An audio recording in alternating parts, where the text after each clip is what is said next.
ये वो वक्त है जब थैनोस ने चुटकी बजाने के बाद ब्रह्मांड की आधी आबादी को खत्म कर दिया था, जिसमें निक फ्यूरी भी खत्म हो चुके हैं। लेकिन खत्म होने से पहले उन्होंने उस पेजर से जो उन्हें कैप्टन मार्वल ने अपग्रेड करके दिया था, उससे कैप्टन मार्वल को मैसेज भेज दिया था, लेकिन उनका पेजर बंद हो गया था। यहाँ पर कैप्टन अमेरिका, ब्लैक विडो और हल्क ये तीनों मिलकर उस पेजर को दोबारा से चार्ज करते हैं, जिससे निक फ्यूरी का मैसेज कैप्टन मार्वल तक पहुंच जाता है और अगले पल यहाँ पर कैप्टन मार्वल आ जाती है। वो इन सबसे पूछती है कि निक फ्यूरी कहाँ है। थैनोस ने आज से 23 दिन पहले चुटकी बजाई थी। उसकी चुटकी बजाने के 23 दिनों बाद दिखाया जाता है कि टोनी स्टार्क यानी कि आयरन मैन और नेब्यूला ब्रह्मांड में स्पेसशिप में फंसे हुए हैं, क्योंकि ना तो इनके पास अब खाना है और ना इनके स्पेसशिप में इतना फ्यूल है कि ये धरती पर वापस आ जाएं। टोनी स्टार्क ये मान लेता है कि अब उसका अंत होने वाला है, इसीलिए वो पेपर पॉट, जिससे वो बहुत प्यार करता है, उसके लिए आखिरी मैसेज रिकॉर्ड करता है। मैसेज रिकॉर्ड करते करते उसकी हालत बहुत ज्यादा खराब होती है, उसकी आंखें बंद हो जाती है और तभी उसके सामने एक रोशनी आती है और ये होती है कैप्टन मार्वल, जो इनके स्पेसशिप को वापस धरती पर ले आती है। धरती पर वापस आने के बाद टोनी स्टार्क बचे हुए एवेंजर से मिलता है और ये सब के सब प्लान बनाते हैं कि ये थैनोस को ढूंढेंगे और उसके पास जितने भी इन्फिनिटी स्टोन्स हैं उन सबको उससे हासिल कर लेंगे। और चुटकी बजाकर जिस तरह से थैनोस ने इस पूरे ब्रह्मांड की आधी जनसंख्या को खत्म कर दिया था, ठीक उसी तरह से एक बार फिर से चुटकी बजाएंगे ताकि वो एक्शन रिवर्स हो जाए और जितनी भी चीजें ब्रह्मांड से गायब हुई हैं वो सब की सब वापस आ जाएं। लेकिन इन्हें नहीं पता होता कि थैनोस कहां पर है। थैनोस की बेटी नेब्यूला जो इनके साथ है वो कहती है कि मुझे पता है कि थैनोस कहां पर है और इन्हें पता चल जाता है कि थैनोस किस प्लेनेट पर है। वहीं थैनोस को दिखाया जाता है जो अपना काम पूरा करने के बाद उस प्लेनेट पर रिटायरमेंट की जिंदगी जी रहा होता है और तभी उस पर कैप्टन मार्वल हमला कर देती है। वो उसके गले में अपना शिकंजा फंसा लेती है। यहाँ पर बाकी सुपर हीरोज भी आ जाते हैं। थॉर अपने स्ट्रोम ब्रेकर से थैनोस के हाथ को काट देता है, पर जब ये उसके गॉन्टलेट को देखते हैं तो उसमें एक भी इन्फिनिटी स्टोन नहीं होता। थैनोस इन सबको बताता है कि उसने सभी इन्फिनिटी स्टोन्स को नष्ट कर दिया ताकि कोई भी उनका इस्तेमाल ना कर सके। मैंने जो किया है उसे कोई भी बदल नहीं सकता। थैनोस के पास अब इन्फिनिटी स्टोन्स नहीं है, इसीलिए उसकी शक्तियां लगभग खत्म हो चुकी है।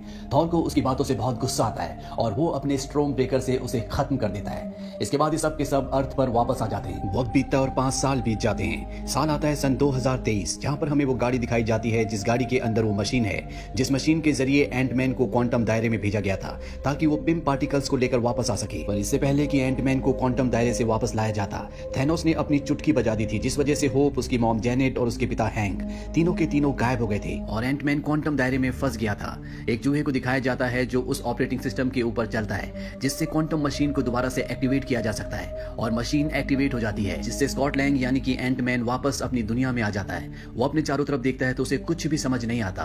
दरअसल एंटमैन को उस दुनिया में 5 घंटे हुए थे। उस दुनिया के 5 घंटे धरती के 5 सालों के बराबर है। एंटमैन जब बाहर जाता है तो देखता है कि वहां पर बड़े बड़े पत्थरों पर उन लोगों के नाम लिखे होते हैं जो 5 साल पहले थैनोस की वजह से मारे गए थे। इन्हीं नामों में होप का और उसके माता पिता का नाम भी होता है। इसके बाद वो अपने घर जाता है जहां पर वो अपनी बेटी से मिलता है जो अब बड़ी हो गई होती है। उसे अब समझ में आ जाता है कि 5 साल पहले क्या हुआ था। वो कैप्टन अमेरिका और ब्लैक विडो के पास जाता है, उन्हें बताता है कि आज से 5 साल पहले मैं क्वांटम दायरे में गया था। ठीक उसी वक्त थैनोस ने चुटकी बजाई जिस वजह से मैं क्वांटम वर्ल्ड में फंस गया। हालांकि यहाँ पर 5 साल बीत चुके हैं पर मैं क्वांटम वर्ल्ड में मात्र 5 घंटों के लिए था। ये एक अलग तरह का ब्रह्मांड है जिसके अंदर घुसने के लिए हमें बहुत छोटा होना पड़ता है। अगर हम इसकी सही कैलकुलेशन समझ जाएं तो हम क्वांटम ब्रह्मांड में घुसकर अपनी दुनिया में किसी भी दूसरे वक्त में निकल सकते हैं, यानी कि उस वक्त में जब थैनोस ने चुटकी नहीं बजाई थी। और ऐसा करने से हम सब कुछ पूरी तरह से ठीक कर देंगे। जो गलतियां हमने 5 साल पहले की थी वो गलतियां हम नहीं दोहराएंगे और थैनोस को चुटकी बजाने से रोक लेंगे। कैप्टन अमेरिका और ब्लैक विडो को उसका ये आइडिया अच्छा लगता है, इसीलिए वो जाते हैं टोनी स्टार्क यानी कि आयरन मैन के पास। टोनी स्टार्क ने पेपर पॉट से शादी कर ली थी और अब उसकी एक बेटी भी है। टोनी स्टार्क को ये अपना पूरा आइडिया बताते हैं पर टोनी स्टार्क ऐसा कुछ भी नहीं करना चाहता क्योंकि उसके ऊपर उसकी पत्नी और उसकी बेटी की जिम्मेदारी है। इसके बाद ये तीनों के तीनों जाते हैं ब्रूस बैनर के पास। ब्रूस बैनर अब हमेशा हल्क के रूप में रहता है। दरअसल उसने हल्क और ब्रूस बैनर की पर्सनैलिटी को मर्ज कर दिया होता है। ये उससे मदद मांगते हैं और वो इनकी मदद करने के लिए तैयार हो जाता है क्योंकि वो भी एक वैज्ञानिक है। इसके बाद ब्रूस बैनर मशीन बनाता है। एंटमैन को ये कई बार दूसरे टाइम में भेजने की कोशिश करते हैं पर बार बार एंटमैन अलग अलग एज में इसी दुनिया में वापस आता है, यानी कि इनकी जो कैलकुलेशन है टाइम ट्रेवल करने की वो पूरी तरह से सटीक नहीं है। वहीं टोनी स्टार्क को दिखाया जाता है जो खुद भी इसी चीज पर काम करना शुरू कर देता है और उसकी जो गणना होती है वो पूरी तरह से सटीक बैठती है, यानी कि उसकी कैलकुलेशन के हिसाब से टाइम ट्रेवल किया जा सकता है। पर वो अपनी जिंदगी का रिस्क नहीं लेना चाहता। उसकी पत्नी पेपर पॉट से कहती है कि मैं जानती हूँ कि तुम दुनिया को बचा सकते हो, जो लोग गायब हुए तुम उन्हें वापस ला सकते हो, तुम पहले भी दुनिया को कई बार बचा चुके हो, तुम्हें ऐसा करना चाहिए। टोनी स्टार्क जाता है कैप्टन अमेरिका के पास और वो उसे उसकी शील्ड भी वापस कर देता है जो उसने कैप्टन अमेरिका सिविल वॉर में उससे ये बोलकर ले ली थी कि ये शील्ड मेरे पिता ने तुम्हें दी थी। इन दोनों के बीच में जो भी मतभेद थे अब वो पूरी तरह से खत्म हो चुके हैं। एवेंजर्स की बची हुई टीम ये प्लान बनाती है कि ये टाइम ट्रेवल करके अलग अलग वक्त में जाएंगे जहां पर इन्फिनिटी स्टोन्स इन्हें मिले थे और उन स्टोन्स को ये 2023 में वापस लाएंगे ताकि ये सारे स्टोन्स की शक्ति से थैनोस के एक्शन को रिवर्स करके गायब हुई जनसंख्या को वापस ले आए। अब हल्क, एंटमैन, कैप्टन अमेरिका और आयरन मैन जाते हैं सन 2012 के न्यूयॉर्क शहर में जहां एवेंजर्स ने चित्तौरी सेना के खिलाफ जंग लड़ी थी। यहाँ पर सबसे पहले हल्क जाता है ग्रुमा के पास जिनके पास टाइम स्टोन है और आगे चलकर वो ये टाइम स्टोन डॉक्टर स्ट्रेंज को देती है। हल्क उनसे टाइम स्टोन मांगता है। वो कहती है कि सभी स्टोन्स का सही जगह पर होना बहुत जरूरी है, नहीं तो सृष्टि का संतुलन खराब हो जाएगा। हल्क कहता है मैं वादा करता हूँ कि एक बार हमारा काम पूरा हो जाए उसके बाद हम सभी इन्फिनिटी स्टोन्स को उनकी सही जगह पर रख देंगे जहाँ से हमने उन्हें लिया था। ग्रुमा कहती है कि जिसके पास भी टाइम स्टोन होता है उसका फर्ज होता है कि टाइम स्टोन की रक्षा करे अपनी आखिरी सांस तक। हल्क पूछता है तो फिर डॉक्टर स्ट्रेंज ने थैनोस को टाइम स्टोन क्यों दिया? ये उसकी सबसे बड़ी भूल थी। ये बात सुनकर ग्रुमा हैरान हो जाती है। वो समझ जाती है कि इसके पीछे डॉक्टर स्ट्रेंज का कोई ना कोई मकसद था और वो हल्क से कहती है कि शायद ये मेरी भूल है। इसके बाद वो हल्क को टाइम स्टोन दे देती है। वहीं आयरन मैन और एंटमैन पहुंचते हैं टेसरेक्ट को यानी कि स्पेस स्टोन को लेने के लिए।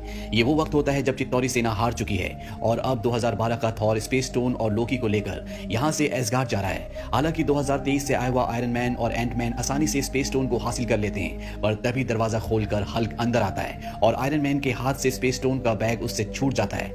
लोकी स्पेस स्टोन को उठाकर यहाँ से गायब हो जाता है। वहीं कैप्टन अमेरिका लोकी के सेप्टर जिसके अंदर माइंड स्टोन है उसे हासिल कर लेते हैं, यानी कि अब इन्होंने 2 इन्फिनिटी स्टोन्स को हासिल कर लिया।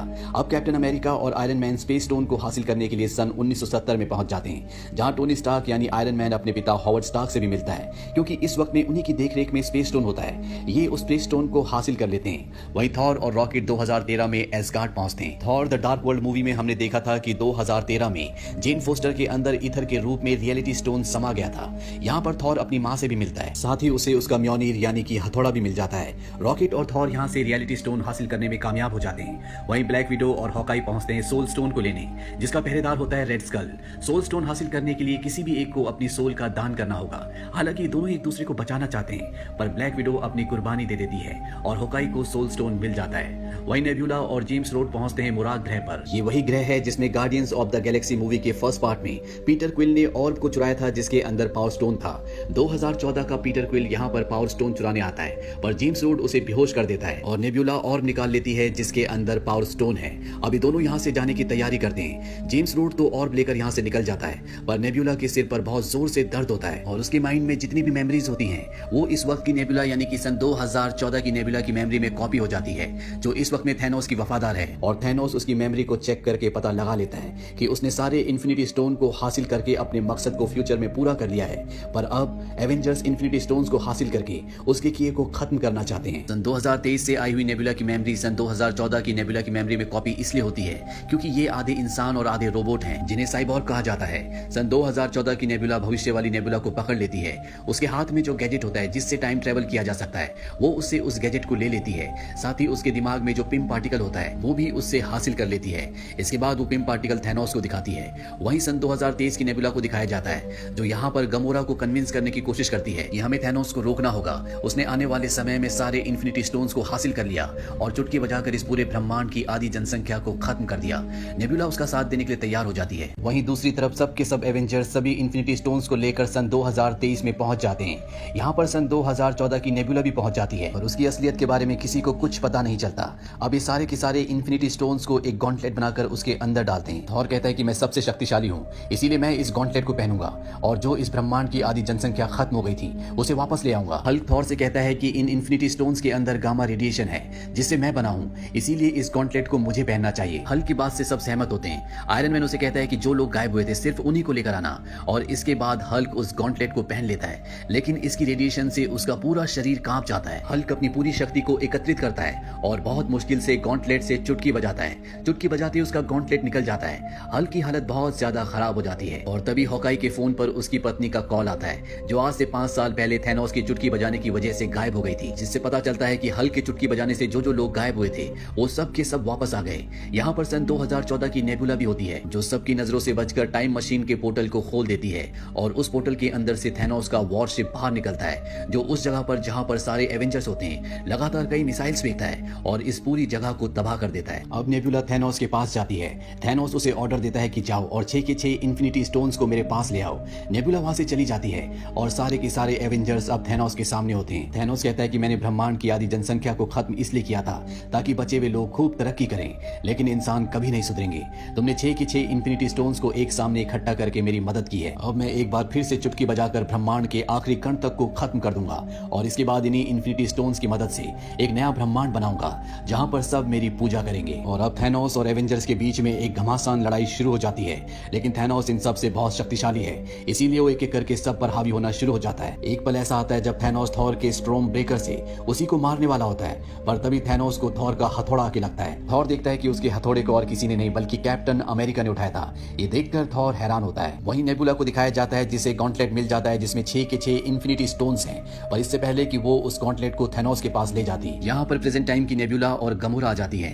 नेबुला उसे समझाने की कोशिश करती है कि थैनोस हमारा दुश्मन है, पर वो उनकी बात नहीं मानती, इसीलिए प्रेजेंट टाइम की नेबुला पास्ट टाइम की नेबुला को मार देती है और अब हॉकाई गॉन्टलेट को उठा लेता है। वहीं थैनोस को दिखाया जाता है जो अपने वॉरशिप से अपनी आर्मी को बाहर बुला लेता है, जिनका सामना करने के लिए ये एवेंजर्स तैयार नहीं थे। पर तभी यहाँ पर वो सभी एवेंजर्स जो 5 साल पहले गायब हो गए थे वो सब के सब आ जाते हैं। ब्लैक पैंथर की आर्मी भी यहाँ पर होती है और ये सब मिलकर थैनोस की आर्मी पर हमला कर देते हैं। साथ ही इन्फिनिटी स्टोन्स वाला गॉन्टलेट जो कि स्पाइडरमैन के पास होता है, वो उस गॉन्टलेट को थैनोस से दूर ले जाना चाहता है, पर थैनोस अपने वॉरशिप से इन सब के ऊपर एक बहुत भयानक हमला कर देता है। इससे पहले कि यहाँ पर सबका खात्मा होता, थैनोस का वॉरशिप ऊपर की तरफ हमला करना शुरू कर देता है। किसी को कुछ भी समझ नहीं आता और तभी ब्रह्मांड में ऊपर से आती है कैप्टन मार्वल, जो पलक झपकते थैनोस के वॉरशिप को धराशायी कर देती है। साथ ही थैनोस के बहुत सारे सैनिकों को खत्म कर देती है और इसके बाद वो उस गॉन्टलेट को लेकर टाइम मशीन के उस पोर्टल में जाना चाहती है जो गाड़ी के अंदर है, जिसके अंदर आज से पहले एंटमैन गया था। और जैसे कैप्टन मार्वल उस वैन के टाइम पोर्टल में एंटर करती है, थैनोस एक ही प्रहार में उस पूरी वैन को तबाह कर देता है और अब उसके सामने होता है वो गॉन्टलेट जिसके अंदर 6 के 6 इन्फिनिटी स्टोन्स हैं। थैनोस गॉन्टलेट को पहन लेता है और एक बार फिर से वो चुटकी बजाकर इस पूरे ब्रह्मांड के हर एक कण को खत्म कर देना चाहता है, पर इससे पहले क्यों ऐसा करता, कैप्टन मार्वल उसका हाथ पकड़ लेती है। कैप्टन मार्वल उस पर हावी हो रही होती है और तभी थैनोस एक स्टोन को निकालता है और उससे कैप्टन मार्वल पर हमला करता है, जिससे वो दूर जाकर गिरती है। और ठीक इसी पल में डॉक्टर स्ट्रेंज आयरन मैन को एक उंगली दिखाते हैं, जिसका मतलब होता है कि ये वो संभावना, वो पल है जब एवेंजर्स थैनोस को हरा सकते हैं, जैसा कि हमने एवेंजर्स इन्फिनिटी वॉर में देखा था, जहां पर डॉक्टर स्ट्रेंज ने टाइम स्टोन की मदद से भविष्य देखकर सभी एवेंजर्स को कहा था कि मैंने एवेंजर्स और थैनोस की लड़ाई के 1 करोड़ नतीजे देखे, जिसमें सिर्फ एक ऐसी संभावना है जब एवेंजर्स थैनोस को हरा सकते हैं, और ये वही पल होता है। अब थैनोस इससे पहले कि चुटकी बजाता, आयरन मैन उसका गॉन्टलेट पकड़ लेता है, पर थैनोस उसे दूर फेंक देता है और इसके बाद थैनोस कहता है कि मैं हूं थैनोस, और वो चुटकी बजाता है। पर चुटकी बजाने के बाद भी कुछ नहीं होता, क्योंकि थैनोस के गॉन्टलेट में जितने भी इन्फिनिटी स्टोन्स होते हैं वो सब के सब अब आयरन मैन के पास हैं। आयरन मैन उसे अपने हाथ में जो उसका गॉन्टलेट होता है उसमें डाल देता है और इसके बाद आयरन मैन कहता है कि मैं हूं आयरन मैन, और वो चुटकी बजाता है। चुटकी बजाने के साथ ही यहाँ पर थैनोस और उसकी पूरी सेना राख बन जाती है। दरअसल जिसके पास भी 6 स्टोन्स होते हैं वो अपनी इच्छा से कुछ भी कर सकता है, और आयरन मैन ने अपनी इच्छा से यहाँ पर थैनोस और उसकी पूरी आर्मी को खत्म कर दिया। और इन स्टोन्स की पावर से खुद भी आयरन मैन बहुत बुरी तरह जख्मी हो जाता है और उसकी मृत्यु हो जाती है, और इस तरह से आयरन मैन के बलिदान से थैनोस का खात्मा होता है। आयरन मैन यानी कि टोनी स्टार्क के फ्यूनरल पर सभी सुपर हीरो, सभी एवेंजर्स आते हैं। वहीं थॉर अब गार्डियंस ऑफ द गैलेक्सी की टीम में शामिल हो जाता है और वेलकैरी को एसगार्ड का नया रूलर बना देता है। इसके बाद स्टीव रॉजर्स यानी कि कैप्टन अमेरिका को दिखाया जाता है, जो थॉर के हथौड़े को और 6 इन्फिनिटी स्टोन्स को उनकी सही जगह पर रखने के लिए टाइम मशीन से इस वक्त से निकल जाता है, और अपना काम करने के बाद वो जाता है सन 1945 में, जिस वक्त में वो पैगी कार्टर से प्यार किया करता था। इसके बाद वो अपनी बहुत लंबी जिंदगी यहीं पर गुजारता है और बूढ़ा होने के बाद वो वापस सन 2023 में आता है, जहां पर स्टीव रॉजर्स यानी कैप्टन अमेरिका बूढ़ा हो चुका है। वो अपनी शील्ड फैल्कन को दे देता है और कहता है कि अब ये तुम्हारी है। कैप्टन अमेरिका की शील्ड पाकर फैल्कन बहुत खुश होता है, ये उसके लिए एक बहुत बड़ी बात होती है। वो कहता है कि मैं अपनी जी जान लगा दूंगा इस दुनिया को बचाने के लिए। एमसीयू की मूवीज के सभी लिंक्स हमने नीचे डिस्क्रिप्शन में दिए हैं, अगर आपने उन मूवीज को नहीं देखा तो लिंक्स पर क्लिक करें और सभी पार्ट्स को देखें। तो ये थी पूरी कहानी एवेंजर्स एंड गेम मूवी की। ये मूवी ईयर 2019 में रिलीज हुई थी। IMDb पर इसकी रेटिंग है 8.4। इस मूवी का बजट था $356 to $400 मिलियन और बॉक्स ऑफिस पर इसने कमाई की थी $2.798 बिलियन की। उम्मीद करते हैं कि ये कहानी आपको पसंद आई होगी।